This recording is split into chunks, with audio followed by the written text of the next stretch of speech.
Hey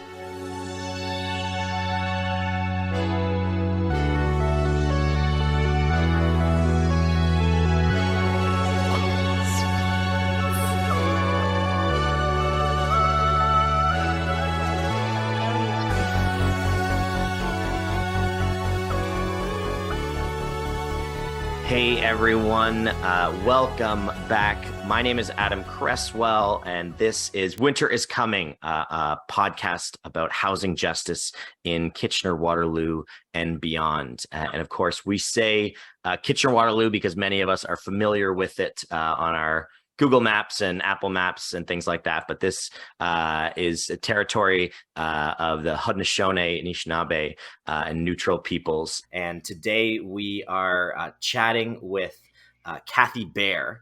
Cathy is a member of Trinity United Church, who is one of the producers and partners behind this podcast, and is one of the people who has been keenly connected to the issue of affordable housing and housing justice for the past few months. And she is here to chat with us a little bit about her experience today. And so before we get deep into it, Cathy, thank you for being here. It's awesome to have you and for being willing to offer the time and energy into chatting with us today.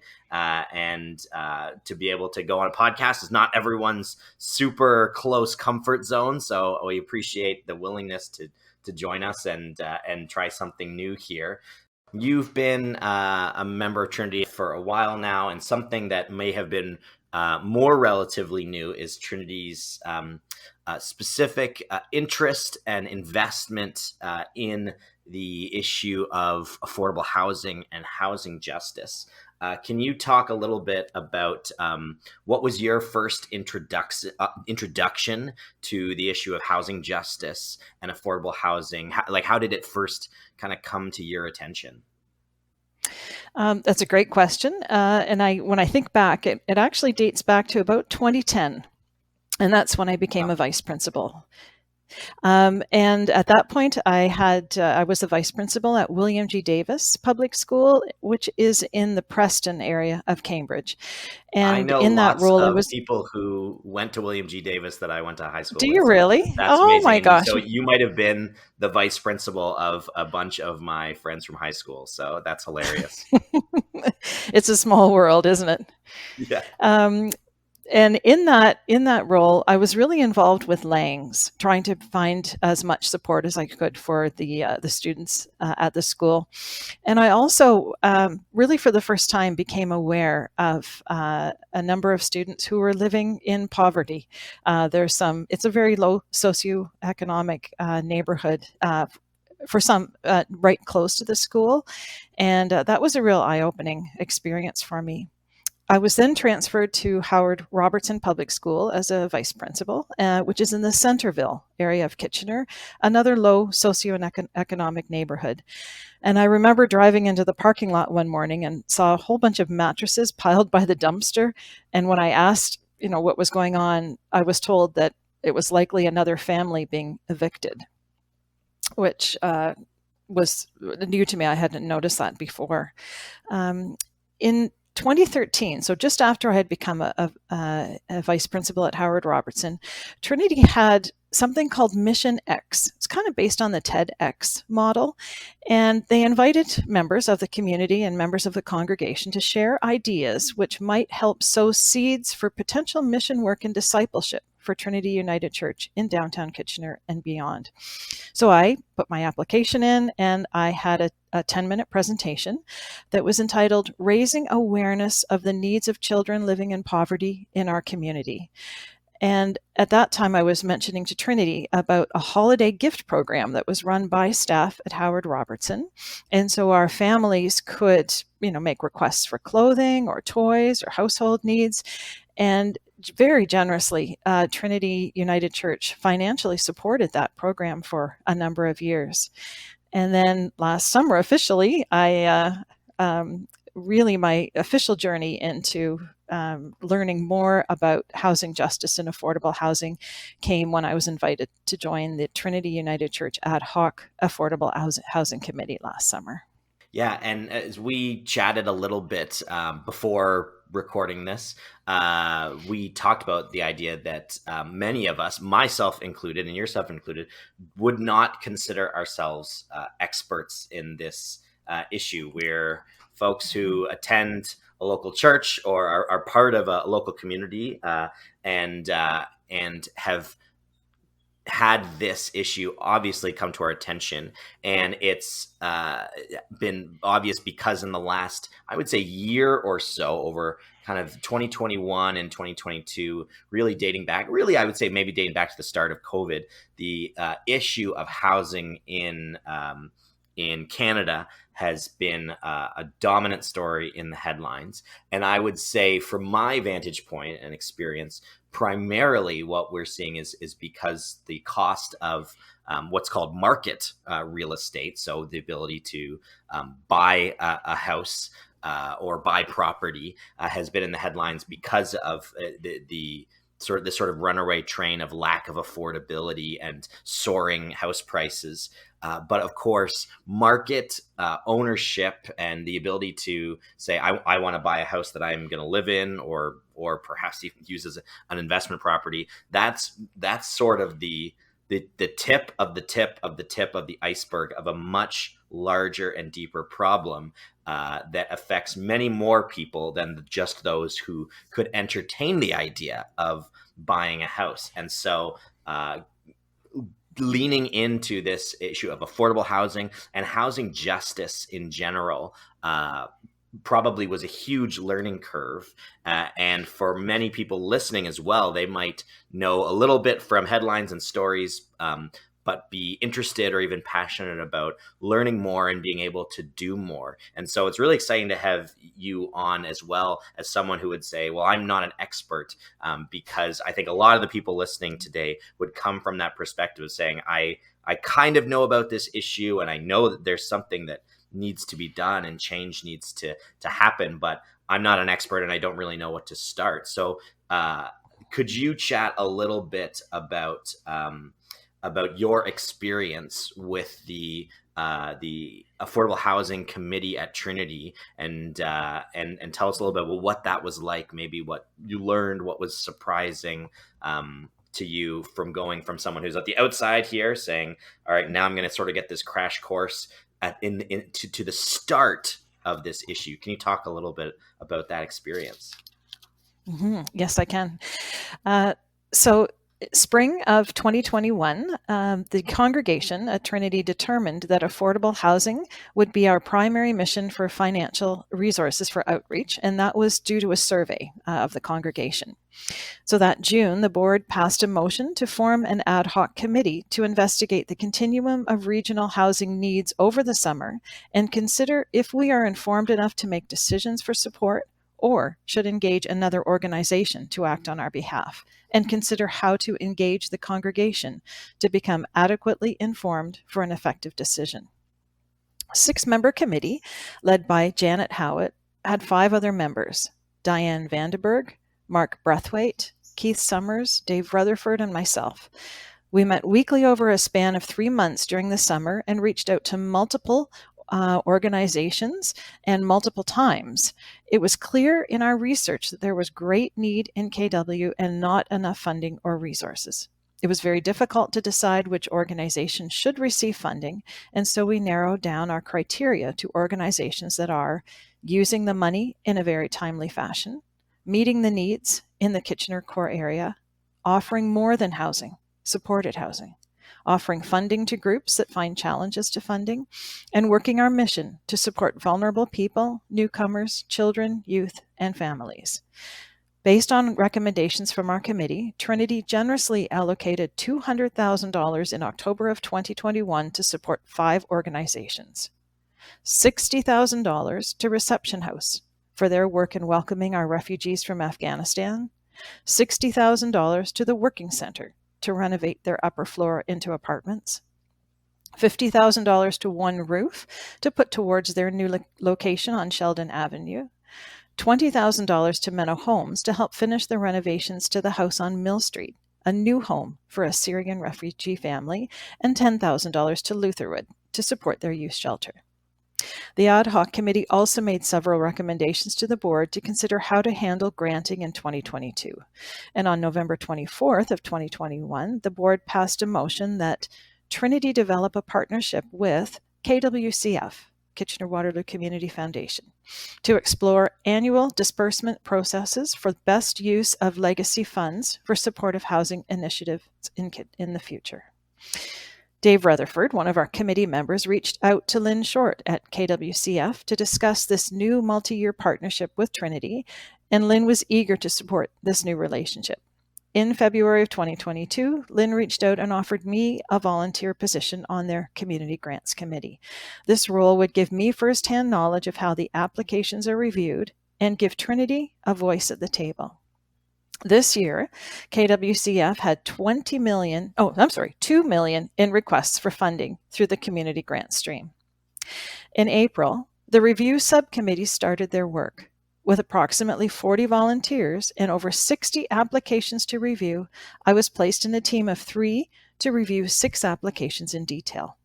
KWCF made sure the applications that I reviewed were supporting affordable housing in the downtown core. Our team reached out to the organizations to learn more about their initiative and get answers to our questions. Then we talked through the applications with each other and another team before reviewing each application individually. A separate financial review committee comprised of accountants and other financial experts reviewed every organization's financial statements. After all applications were reviewed and evaluations occurred linked to funds available, another subcommittee conducted a final overall review of the applications through a diversity, equity, and inclusion lens. In early June, the work of the Community Grants Committee was completed, and KWCF proceeded to reach out to fund holders and other partners to assist with funding projects that could not be covered with the unrestricted dollars they had available.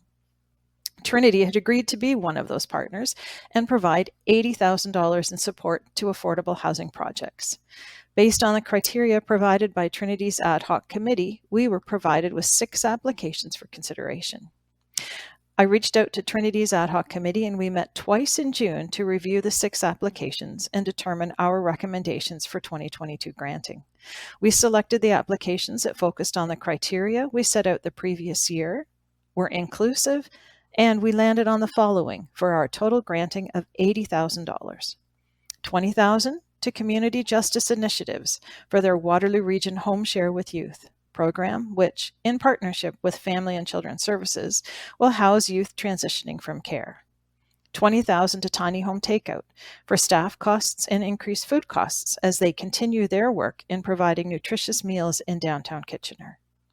$20,000 to Supportive Housing of Waterloo show towards a salary for a life skills coordinator to deliver supports and program to show residents that provide the tools and resources necessary to encourage independent living and ensure residents remain housed.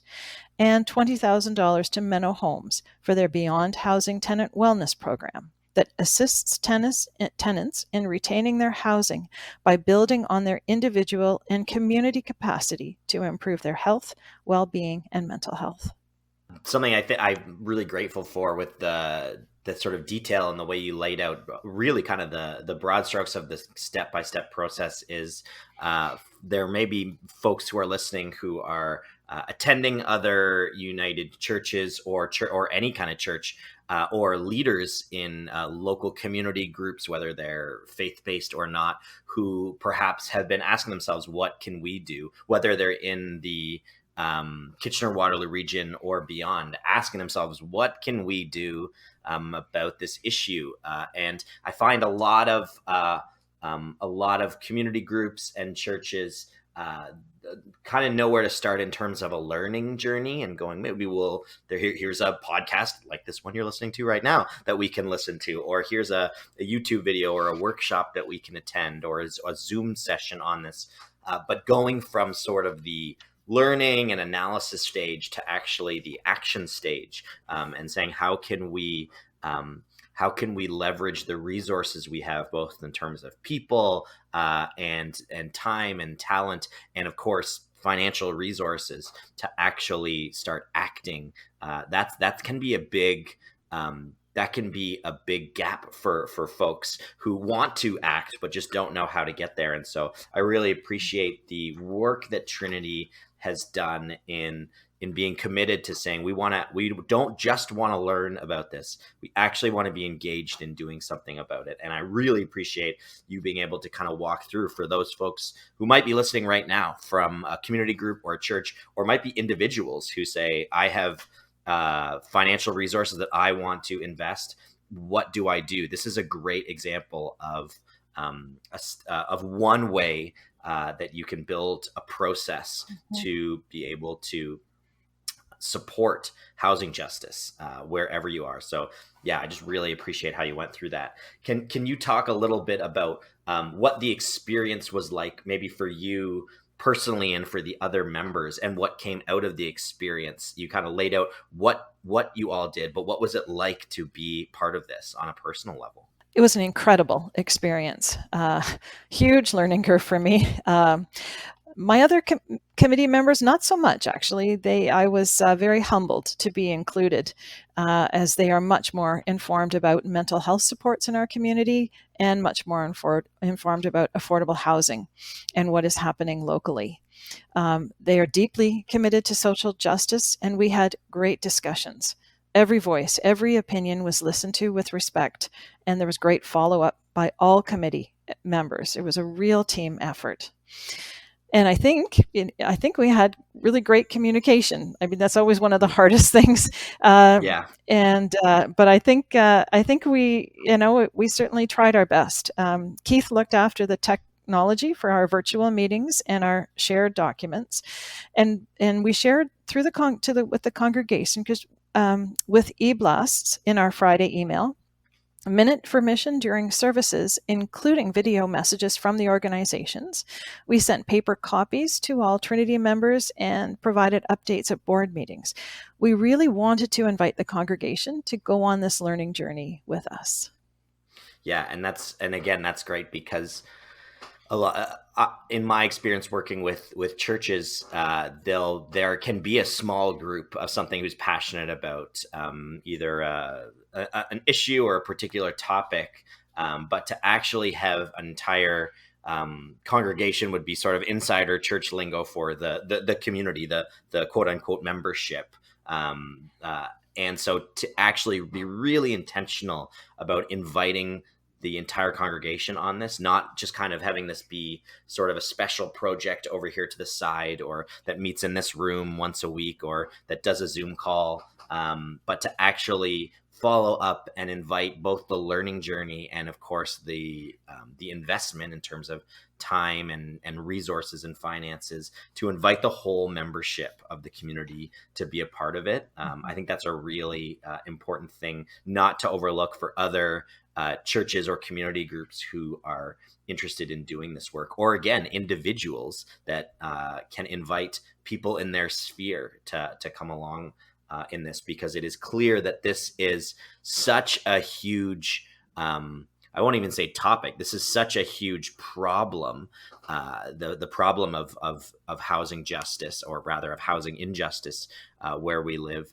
that we need more and more people, as many people as we can, who are understanding the issue, understanding that it's a continuum, that it's not just about high prices for people who want to buy property, but that it involves so many people who go unseen or fall through the cracks, and that between even folks who are struggling to buy property because of housing prices and traditional expressions of housing insecurity or street involved people that we might see in our neighborhoods, or on at intersections needing support and assistance. There's a whole range of folks who are struggling with this issue in between those two ends of the spectrum. And so for Trinity to be invested in getting to know this housing continuum, and in doing work to support multiple organizations, as you talked about, community justice initiatives from Waterloo Region Home Share and Youth, the Tiny Home Takeout, Supported Housing Waterloo, the work that Menno Homes is doing, to be able to respond to multiple levels, knowing that we can't do everything and no one organization will be able to solve this or to do everything, but to have the learning journey in the congregation know that this is not just an issue of high home prices or the person who needs some assistance when you come out of Costco, but that there's this whole world in between, and this whole problem that often goes kind of invisible to us. For you, what personal connection, if any, do you have to this topic? Obviously, you talked about being a vice principal um, at a public school and coming to know families who are living in poverty. And again, as someone who grew up not having certainly not having a ton of money to go around, but having our basic needs be able to be met growing up. I was one of those people who, as I went through school, kind of also discovered that through friends of mine who I would have never known until we had a conversation or we got to know each other better. That there are so many young people and families who are struggling beyond just which grocery store are they able to go to, and are they able to go on vacation? There's so much kind of hidden poverty happening in families, and particularly now with the cost of housing and rental housing being astronomical. So you talked a little bit about that, but are there other personal connections that you've had to this topic? Well, Adam, I also have been very privileged and have always had the stability of a roof over my head, and I've never been hungry. So I feel very fortunate. But through this learning journey, I have met firsthand people living in poverty, and I really was motivated. I wanted to know what I could do to help. And I want to continue to learn more. And that's actually one of the reasons that our ad hoc committee recommended that we support 4 organizations as opposed to giving Right. the money all to one, because then we can have a partnership. We can really learn as a congregation what great work they do, what their needs are, and how we can respond. So I'm really looking forward to the learning journey that we're continuing to go on. Yeah, and that I sort of lit up when you said that word partnership and about the journey continuing, because I think there are very classic might be too pretty of a word. There are very traditional models of quote unquote charity that we have learned are actually very unhelpful. And this kind of a more traditional kind of colonial model of we'll just take money, and of course financial resources are critical to this problem, but we'll just take money and then we'll divest ourselves of it and we'll give it away, and then we'll wash our hands and say we did a great thing. And again, it's great to give financial resources. That's so critical. But to actually engage in, as you said, partnerships, or coming from those of us who are at a faith perspective, as someone who spends a lot of time, I do youth ministry stuff and I talk about Jesus all the time with young people. The critical nature in Jesus ministry of reciprocal relationships, of not having relationships of power and hierarchy, but loving others, serving relationships that go back and forth. And so to not just say that we can just put a rubber stamp on this and then move on and go back to business as usual, but to continue to engage, as you just mentioned, and to be in partnership with these organizations, I think is so critical, so that there is both an effectiveness to the work that's being done and the resources that are being invested, and also that it is the communities and those who are on the ground working with the communities who can teach us what is it that we need to do. We might have perceptions of what will solve problems like housing injustice, but to actually have those who are street involved, those who are on different spaces in the continuum of affordable housing, to have them lead us in saying here are the needs that we have, and and to have the dignity of being a partner with those people, not sort of a hierarchy based relationship, but actually a reciprocal partnership and relationship, I think is really, really important for churches and community groups and individuals to understand.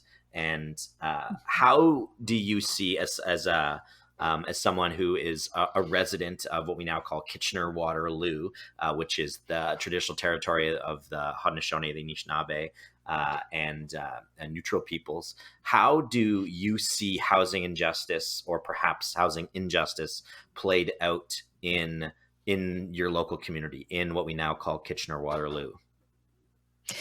That's a great question, Adam. And I've only got the tip of the iceberg. Like, I feel like Right. Yeah, I have of course. so much more to learn. But in my learning so far, I certainly I knew that there were a lot of organizations supporting and doing the great work. I had no idea how many, and that was a huge learning curve for me. I certainly heard from all of the organizations that more government funding is needed. The long wait lists for affordable housing and for mental health supports. One thing that I didn't know is that we need to find more affordable housing for families. So not just a single bedroom, but 2 or 3 bedroom units. Yes. And something that I learned today, or this year in particular, was how much more support is needed to help tenants in affordable housing remain housed. Yes, yeah, that there are many great organizations working to create the spaces and renovate the buildings and get people into spaces, but that it is not as simple as once someone has a roof over their head, whether that is a tiny home or a situation like a Better Tent City or any of the other encampments. It's not just a matter of, well, as long as there is some wood or tile or shingles over their head, great, the problem is solved, and those people are on the road to being able to have success. That actually people being able to remain housed, whether it's individuals, families, that is a huge that's a huge issue that needs attention and resources and investment. And I think that's another thing that community groups and local churches can think about as they say, well, what is it that we can do about this issue? They may look at organizations that help get people into housing, which is important, and they may look at organizations like Indwell, like the Working Center. These are organizations that are in what we now call Kitchener-Waterloo, that really work in an ongoing way with helping people, and I shouldn't say helping, with working with people to get them on the road to success and to overcome the challenges that our systems have placed in front of them. So I think that's a really great thing. Remaining housed is as big and, in a way, a more complex issue that needs great people to invest in it than even just getting people into housing. What are some examples of some positive developments, some positive change that you've seen or become aware of when it comes to housing justice in Kitchener-Waterloo or in the province of Ontario? Mm-hmm. What I'd like to sort of focus on is some of the projects that local churches have embarked on, and very, very creative solutions. So, for example, St. Peter's Lutheran Church and has a partnership with Indwell to renovate part of their building to make way for 43 supportive, affordable rental units.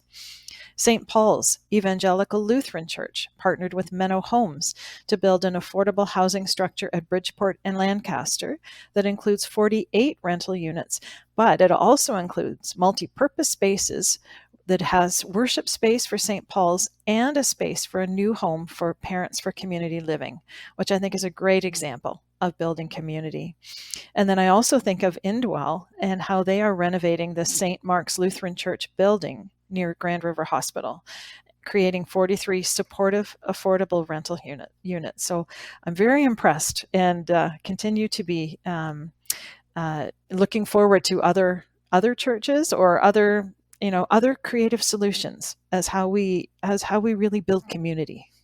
Yeah, and that's I think that's something that's important to highlight, and is one that people, if they attend a church or a United Church, may have seen that in the news of there are a ton of churches who are having to reimagine what it is to be a church in the sense of a local worshiping body, and including also churches who are at the end of their lifespan and are now considering what they do as they perhaps as they put the community into retirement, so to speak, and have property and have a building.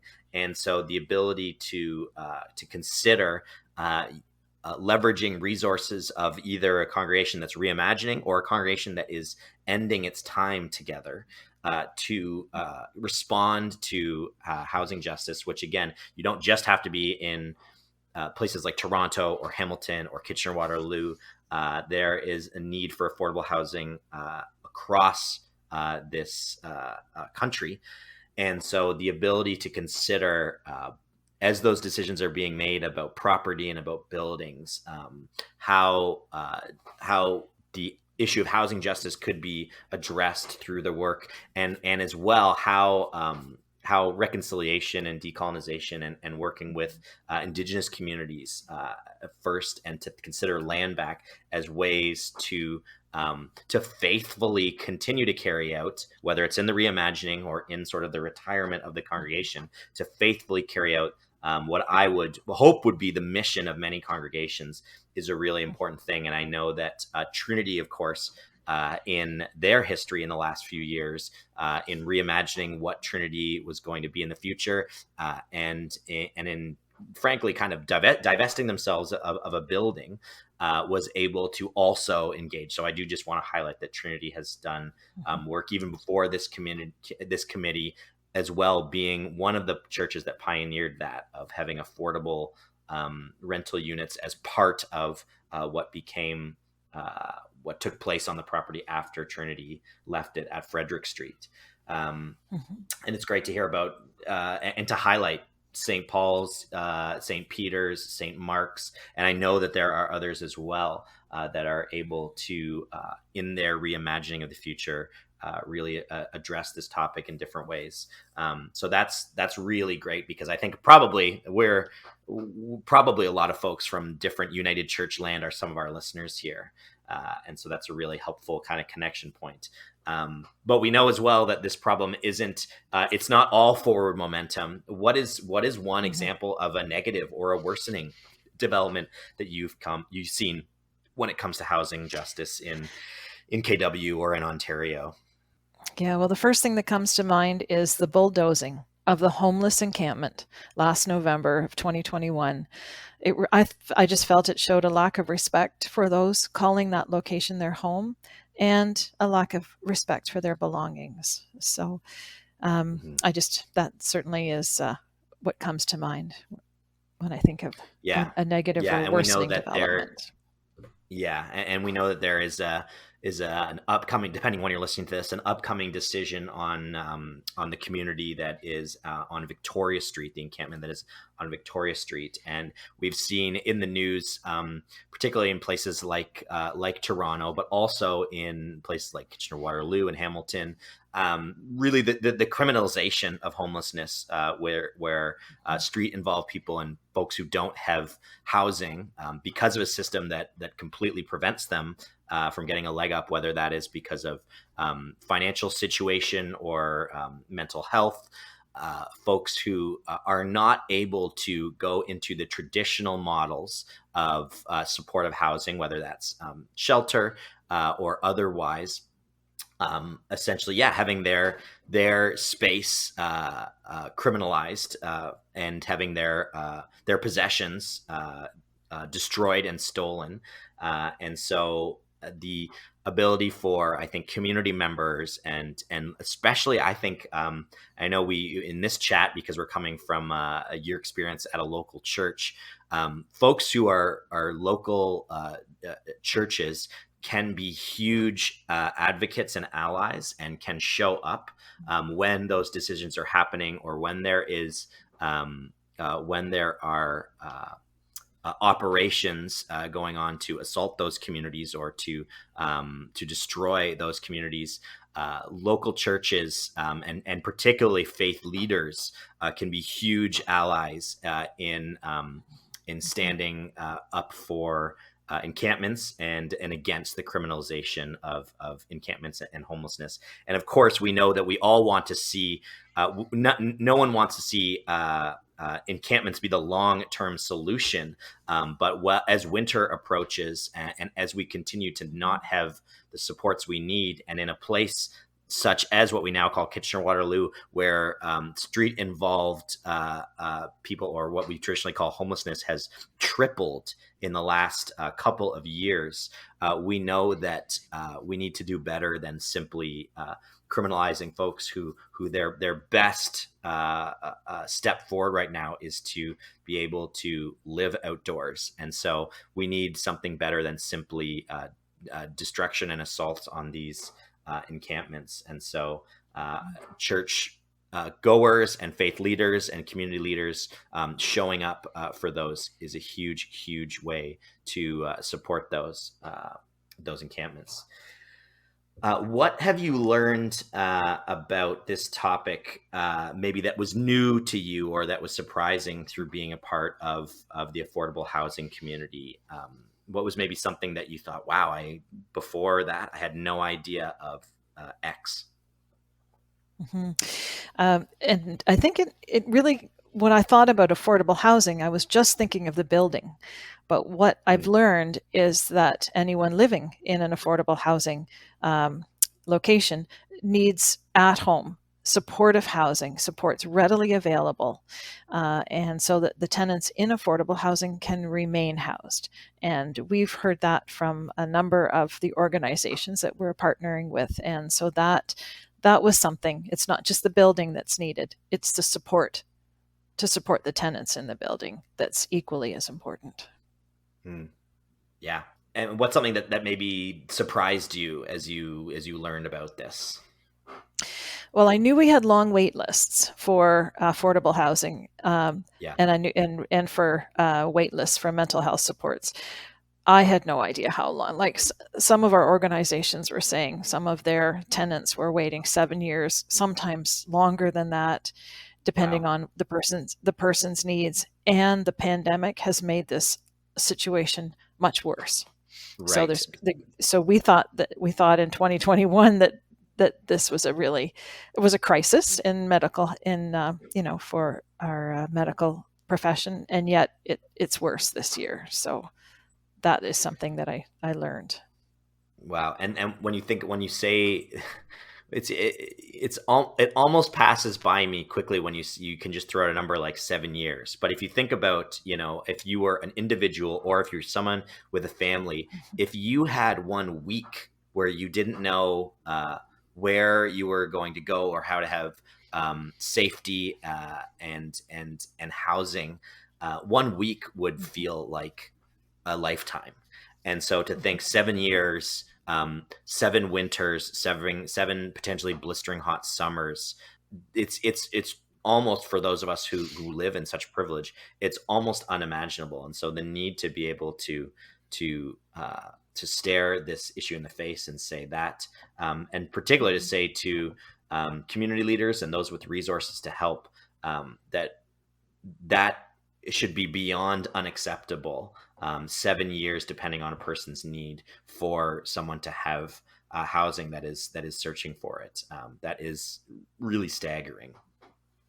What as we kind of head towards the conclusion here, we've covered a lot of ground and chatted a lot about the process that Trinity went under, things that you learned, positive changes, negative changes that we've seen in terms of the issue of housing justice. So to all that can be really, really overwhelming, even just in the form of the last 40 minutes of us chatting. So if we could take your learnings and this experience and the stuff that you shared today, and kind of distill it down to asking, what can regular people, so someone who maybe they don't lead an organization, or maybe they aren't able because of their work and family and life situation to even volunteer in an organization, or to show up when an encampment is threatened. What can regular people, whether they are churchgoers or simply members of the community, do to make positive change with the issue of housing justice? That's a great question, Adam. I certainly don't have a full or complete answer for you, but I can share a little bit of what I've learned along the learning journey that I've had. First and foremost is to read and learn about the organizations who support our most vulnerable community members. And that is one of the reasons why Trinity gave to multiple organizations rather than just a lump sum to one organization, so that we could all learn about as many organizations as we could. Ask the organization what they need. Volunteers, do they need donations of food or supplies? Do they need monetary donations? And then respond as you are able. Spread the word about the work that the organizations are doing. If you want to make a donation and you're not sure where to donate, consider reaching out to the Waterloo Region Community Foundation at wrcf.ca, or a donation to an organization through their website. And we have an election coming up later in October. Really know what the candidates stand for and exercise your right to vote. Awesome. Yeah, that's yeah, there's certainly more than that, but that is a really great kind of comprehensive set of things that everyday people can do. And I think you talked about, again, asking what the organizations, what they need. So understanding that it's the community members and the folks who are in relationship who have the best ideas of what can actually be effective in helping. And again, spreading the word, talking about these organizations, talking about this issue. I know that when it comes to the issue of the climate crisis, well, Catherine Hayhoe will chat about, who's a speaker and an educator on the topic, that 80% of people are worried about the climate crisis, but only something like 10% of people talk about it. And I might be off on those stats.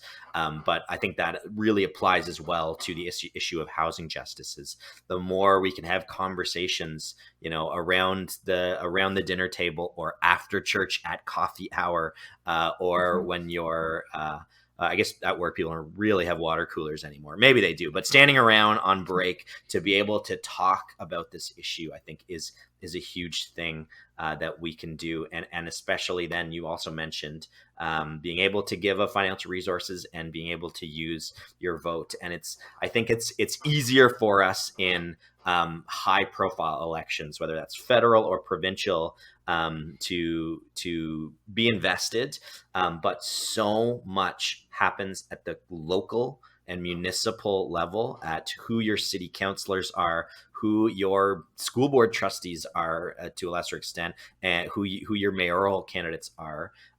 That is a huge make or break for folks, because yes, there are ways that our federal government needs to address this, and certainly there are ways our provincial government can and should be addressing this, but it also needs to take place at the local and municipal level. And it's so much easier for a local election to go by, and across many places in Ontario right now, that in this October of 2022, those elections are approaching. And so to be able to invest the time and say, I'm not just going to let the city councilor vote and the mayoral vote kind of pass me by, but if you're passionate about this issue, and if you believe we need to do something about housing justice, to see what the candidates say about this issue. And if they don't, to show up to those meetings, or to show up afterwards to city council meetings, and to press local leaders to have ideas, to have answers, and to have plans for how they're going to address it, is so critically important. And it will affect the lives of those in your municipal local community who are struggling with housing affordability and with being street involved in housing insecurity. So I think that's a really great list that you've laid out of ideas. As we close here, kind of one last question. What is one thing that you would want people who are listening to walk away knowing about housing justice at the end of this podcast? I've been thinking a little bit about this, so it's going to be a bit of a run-on sentence. Sorry Yeah, about that, go. Adam. Yeah, I that's just fine. Just go for it. it was hard to come up with one concise sentence. I certainly think it's a very complex situation. There's no easy solution. We really need to listen to the voices of our most vulnerable community members and support the local organizations doing the hard work. Advocate for those less fortunate. And I also think it's important that those of us who have privilege recognize that we have privilege and to use that privilege to positively impact our most vulnerable members of our community. Yeah, to leverage what we have to be able to stand in solidarity. And I think that's beautiful and powerful. And in some ways, some people you might say that that's simple but not easy. But I think for those who are listening who are churchgoers, I think, and I'm one of those people, I think it's critical to our discipleship. It's critical to our life of faith that we are in solidarity with those who are targeted by the system and are made to be marginalized by unjust systems.